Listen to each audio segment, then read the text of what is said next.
Well, hello, everybody. I just had a wonderful conversation with Miss Gigi Oviedo about transitioning into a real estate career. Join us for our conversation and don't forget to click subscribe and connect with me on LinkedIn and on Instagram. Let's go.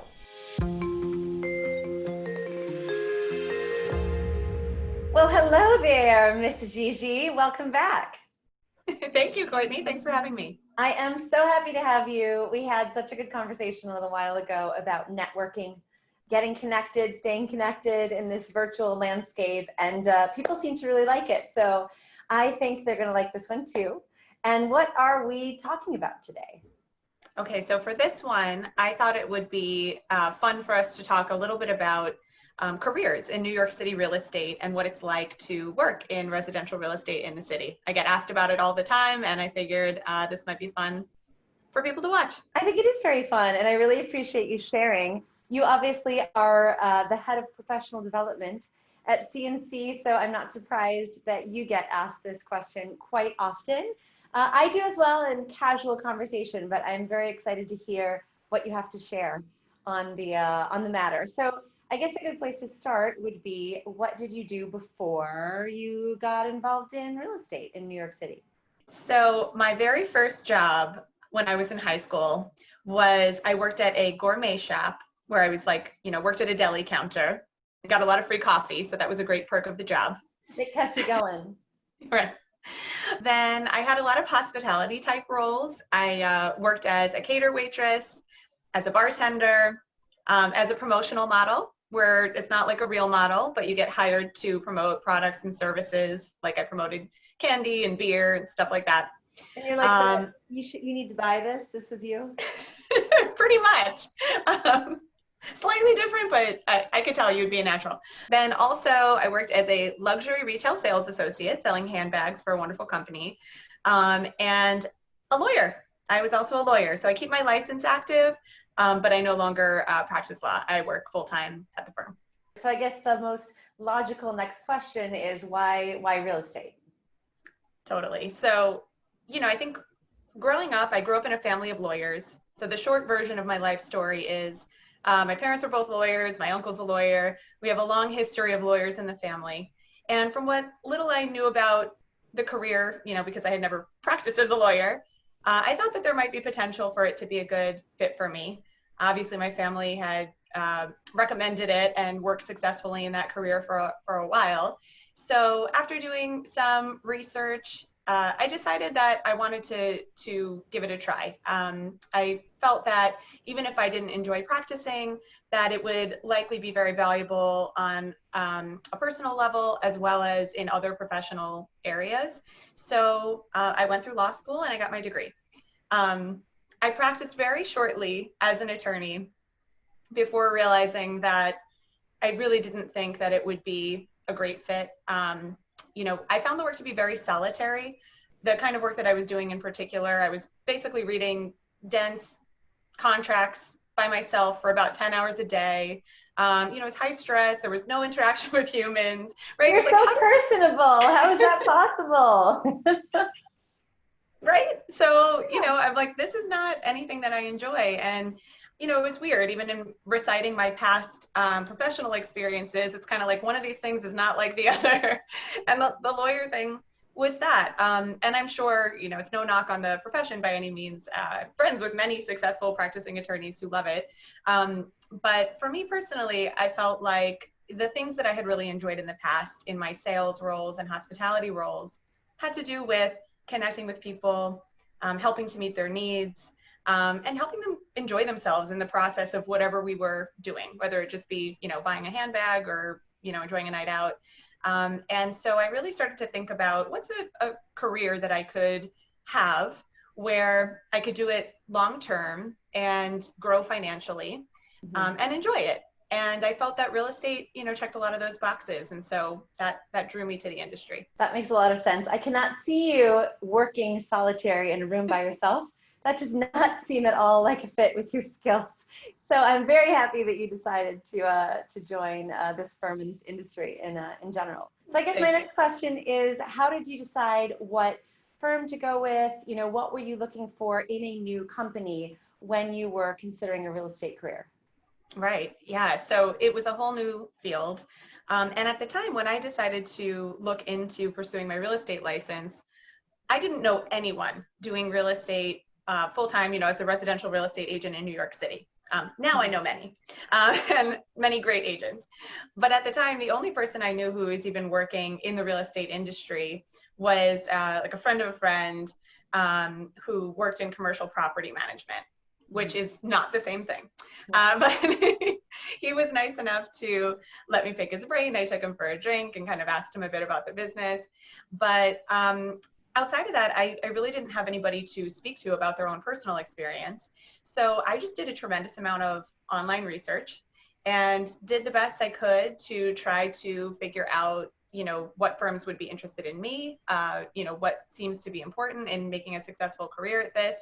And that combined with a major leap of faith led me to start interviewing with different firms. And you decided upon this one, and I'm so glad you did, because now I get to know you and your love of this. Me too. I'm very happy to have found a place where I've been able to start my career and successfui, enjoy it and grow for many years. 7.5 years almost, if you can believe that. Time passes, right? It passes so fast. So what you help new agents get their careers going and get started and get kick-started. What skills do you think people really need to have in order to make this a successful endeavor? Love that question. I think one of the best things about our industry is that people can come from so many different kinds of professional backgrounds and be successful at this. It's not the kind of industry, it's not rocket science. It's not easy, but, it's one of those things where when you have the right skills and traits, you can be taught this stuff. You don't need to be a brilliant genius, although many of the people that I've met that we work with, I think are brilliant geniuses. So I would say it's more about what you bring as far as traits. So having a good work ethic, we've talked about before, is critical. It's the kind of business where nobody's going to wake you up in the morning and tell you it's time to take on the world of real estate. You have to have that sort of internal drive and then actually follow through with a good work ethic. The business requires quite a bit of patience, and empathy, being able to put yourself in a client's shoes and, be a positive force in a transaction along with that.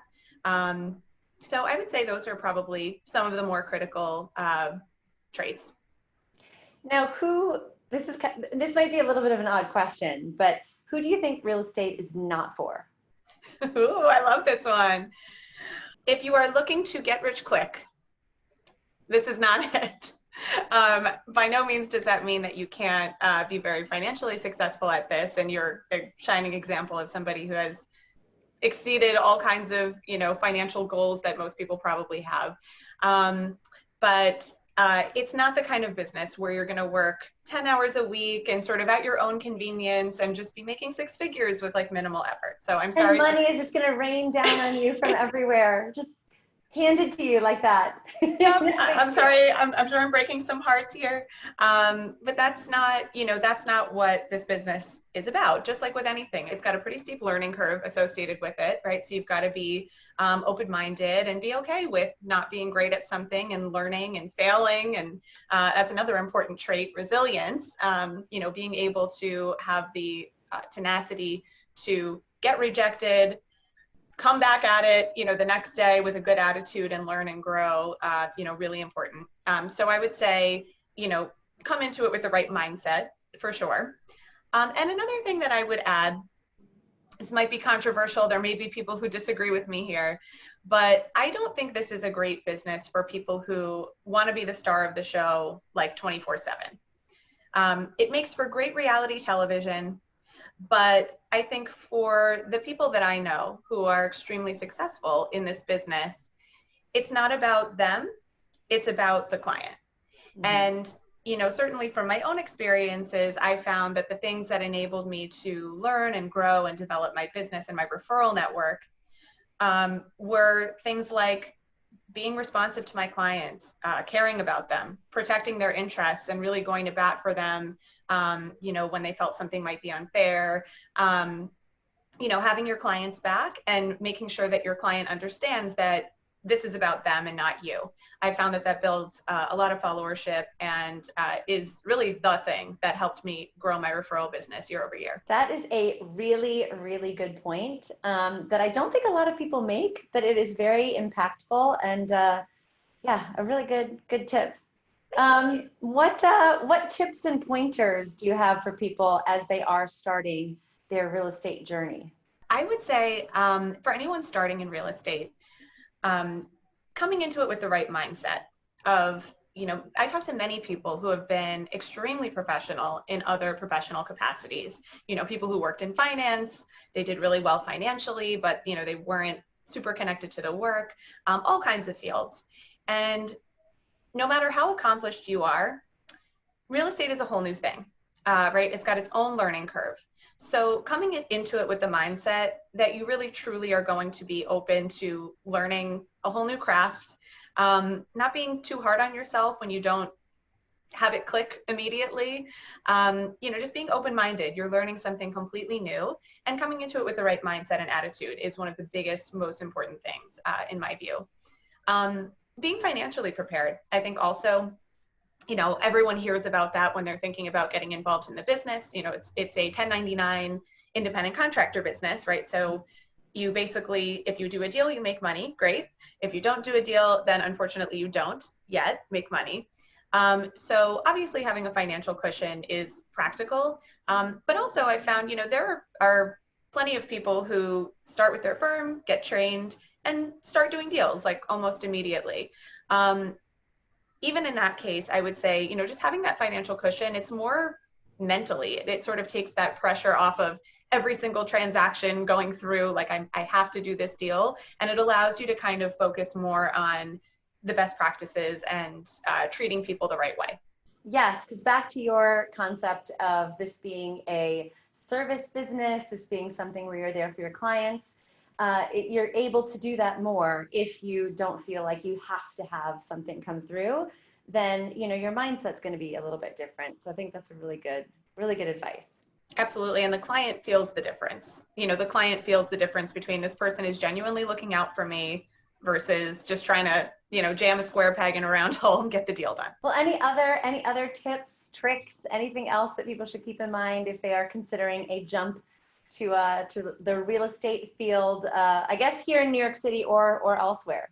Yes, I think one of the best things to think about, kind of how I viewed my own search years ago when I was working to find a firm that felt like the right fit for me, is there are a lot of business models out there.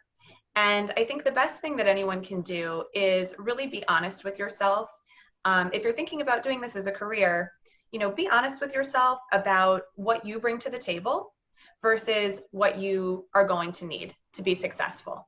Mm-hmm. I think there's a lot of, I think one of our colleagues says, big hat, no cattle, fancy marketing, high commission splits, and it's nothing wrong with factoring those things into your analysis by any means, but 100% of zero is still zero.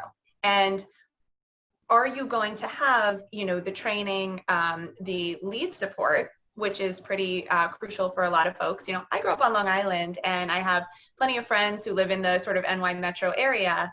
But one of the biggest things I was thinking about when I was transitioning into this as a career is, even with my amazing friends and family and network, I don't know if I'm going to have enough clients to make a living at this full time in my first year. Mm-hmm. And I absolutely would not have. So, in my interview process, I tried to be really honest with myself about what do I bring to the table. I knew I would bring a good attitude, a good work ethic, honesty, somebody who wants to be ethical and learn the business the right way. But I didn't know what I was doing, so I needed training. Yeah. And I knew I would need some lead support. And also, working with people who are nice.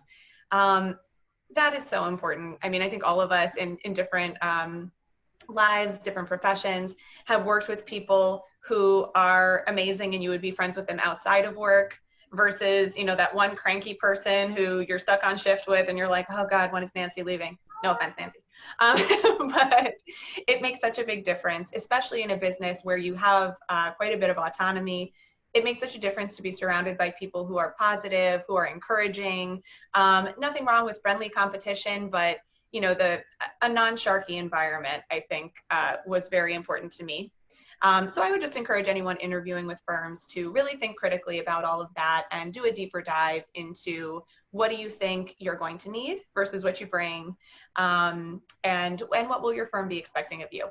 I love all of those tips. And I really appreciate you sharing your insight. Again, as the Director of Professional Development, you see a lot. You see a lot of people who want to come in. You see a lot of people who do come in, and you help them along their path to success in this field. So thank you so much for sharing your perspective. And Yes. we are going to, next week, we're going to turn the tables, and you are going to ask me some questions. I am.